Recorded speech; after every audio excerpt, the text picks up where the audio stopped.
send National Guardsmen down to the border. And I want to say something about that as well, and the general's going to repeat this if you have any questions for him. This actually serves a purpose in helping Louisiana too, because it shows and trains our National Guardsmen, of which I was one, for readiness and active duty and service, the things that they all signed up for. So this money that some people are claiming is wasted is not wasted. It helps to prepare our troops, it helps to train our troops, and it also helps our neighbors in Texas. And then there are some out there that are going to complain about a $3 million cost. Well, I would like them to look in the eye of the Kenner Chief of Police, Chief Conley, and ask him what the cost to that city is on a crime that's affecting his city, and a big chunk of it is by gangs of undocumented people. Or why don't you look into the eyes of the mother or the father or the uncle or the grandfather who has lost someone to fentanyl that we can directly trace to a border that is wide open, that is letting the cartel do as they please into this country. And so really, I tell you, this is one of the most proudest days I can even ever have imagined, to see all these great men and women here who are dedicated to public safety and to the security not only of the state of Louisiana, but of the nation as well. And so with that, I want to thank them personally, and I hope the citizens of the state thank them as well. And then I'd like to open this up to any questions that y'all may have. Yes, ma'am. What sort of duties will National Guard troops be authorized to undertake at the border? I'm going to let the general answer that.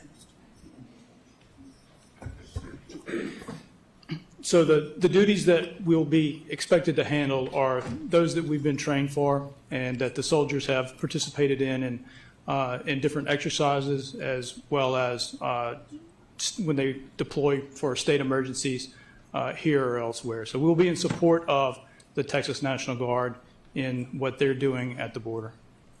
Are troops permitted to detain migrants?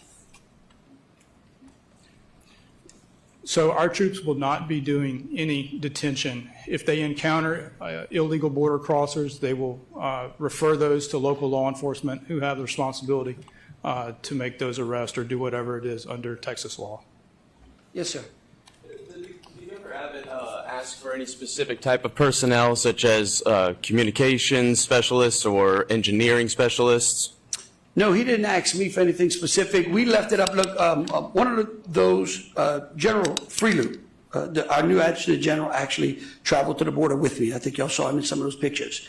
And so I just put him in touch, and because his counterpart in Texas was there as well, and we just left that up to the generals. Yes, ma'am. Good morning. So you mentioned that this will help with training of troops. They'll be operating under the authority of the Texas National Guard, and then if there are any issues, who assumes liability?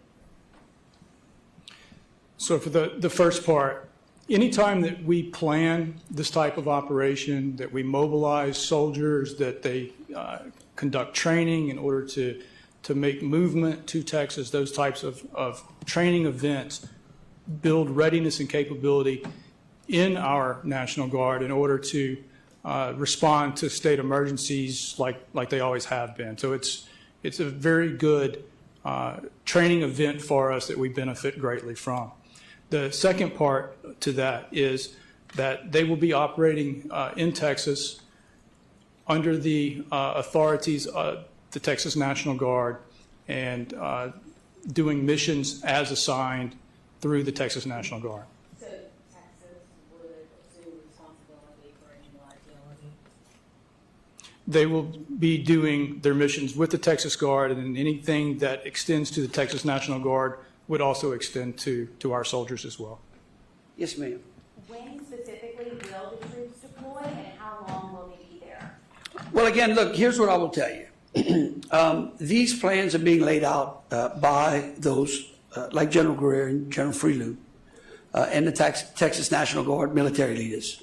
I know that my belief is that this deployment would probably not start to sometime maybe in March.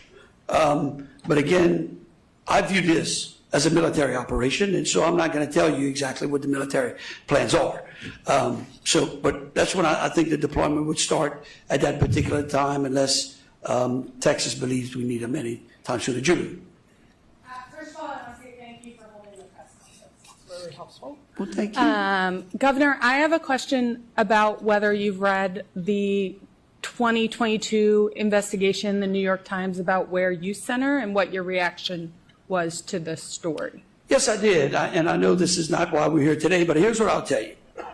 That we vet all of our appointees extremely carefully, and we review things under which that might be in their particular background. I will tell you that after speaking to elected leaders and those that are absolutely concerned about getting control of our juvenile crime problem in the state, that again and again, Kenny Lofton's name continued to come to the top.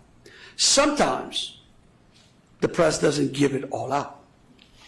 I was going to say sometimes. And sometimes the whole story is not possible to be put in print. But I will tell you that again, that if y'all give this gentleman an opportunity, I think that, again, after talking to the legislative leadership, not the legislative leadership, to the elected officials in that area, the senators and representatives, he came highly recommended by many senators. Again, his name continued to go to the top, and I have complete confidence that he is going to help us in that. We have time for Yes. 2 more questions. Okay, we're going to get... Aside from legislative approval of that $3 million cost, what other procedural or legislative steps would this plan need to get through to become reality? We're looking at all of our options to make sure that this mission is able to begin smoothly and end smoothly. Whether or not that includes any executive orders or not, we will be addressing those and writing those up as possible. Whatever the general needs. Let me make sure.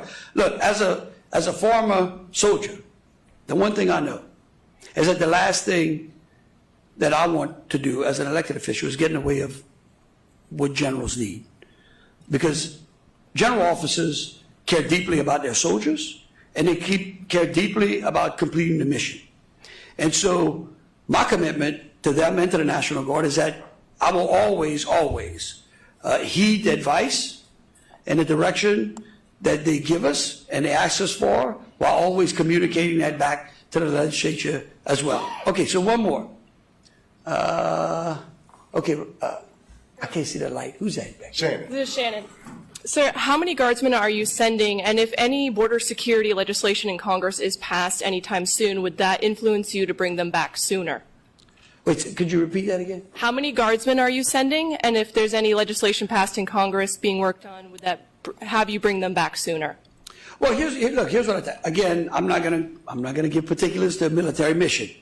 If the military and the National Guard wants to give that, then their POA can do that as well and give that to y'all. Here's what I tell you about Congress. This is the most amazing thing. I leave the border, and I can't remember if it was that afternoon or next morning, I get this alert that the Senate has reached a border bill, great agreement, bipartisan agreement. So I looked through the details of it. And I got to call Sharon. I said, Sharon, could you go get me an atlas, make sure it's a very up-to-date atlas?